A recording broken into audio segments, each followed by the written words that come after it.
Our top story, Pakistan's army chief is in Washington this week seeking United States assistance against what Islamabad alleges are terrorist havens in neighboring Afghanistan. On Tuesday, a suicide squad drove an explosive-laden truck into a military camp in Pakistan, killing at least 23 soldiers, the heaviest death toll in a single attack in years.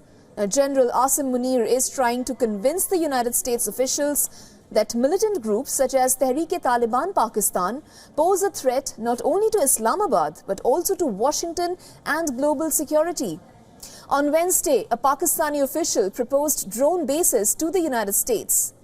Jan Achakzai, the interim information minister in the Balochistan province, said that Tuesday's attack crossed all the national security red lines of Pakistan. Now, hours later, however, Minister Achakzai deleted his statement that he has posted on social media platform X.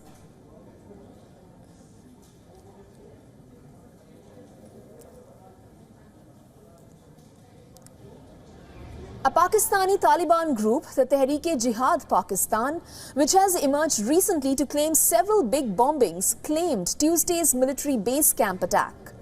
Pakistan's Foreign Office refused to comment on Balochistan minister's remarks, but said the group is affiliated with the Tehreek-e-Taliban Pakistan.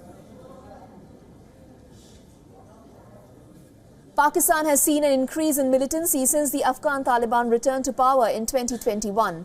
The Pakistan Taliban, known as Tehreek-e-Taliban Pakistan, was officially set up by Pakistani militants in the year 2007. Now, back then, different outlawed groups agreed to work together against Pakistan and support the Afghan Taliban, who were fighting the US and the NATO forces. In November of 2022, it unilaterally ended a ceasefire with the Pakistani government after the failure of months of talks hosted by Afghanistan's Taliban rulers in Kabul. The TTP has repeatedly warned the police not to take part in operations against its fighters. Now, it seeks stricter reinforcement of Islamic laws, the release of its members in custody, and a reduction in Pakistani military presence in Khyber Pakhtunkhwa. Meanwhile, the terror group has long used Khyber Pakhtunkhwa, which is a province bordering Afghanistan, as its base. The TTP is separate from but a close ally of the Afghanistan Taliban. The Taliban takeover of Afghanistan in August of 2021 emboldened the TTP, which shares the group's ideology. The Afghan Taliban started openly sheltering the TTP when they came to power. It also released TTP leaders and fighters who had been arrested by previous administrations in Kabul. Now, the question is, will General Munir succeed in convincing Washington to operate drone bases in Pakistan? The United States carried out hundreds of drone attacks on Pakistan's tribal belt near Afghanistan's border from 2004 to 2018. Islamabad publicly opposed the drone attacks, terming them a violation of its sovereignty.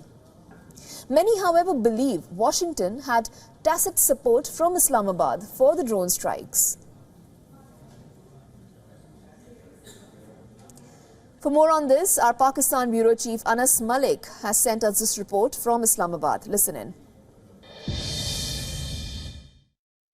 The caretaker information minister of Balochistan, Jan Achakzai, in a now deleted tweet had stated that Pakistan should be giving its territory to the US to make bases so that drones can fly in from Pakistan to Afghanistan to take out terror targets. Now, this tweet now stands deleted, but when asked the Ministry of Foreign Affairs spokesperson Mumtaz Zahra Baloch, she said, and I quote, that she would not want to respond to comments and remarks by any individual of a provincial government, those who do not hold portfolios that pertain to defense and foreign policy, unquote. Now, these comments come at a very interesting time, at a time when the Pakistani military chief, General Asim Munir, is currently in the US, where he will be meeting his counterparts to talk on defense cooperation, and also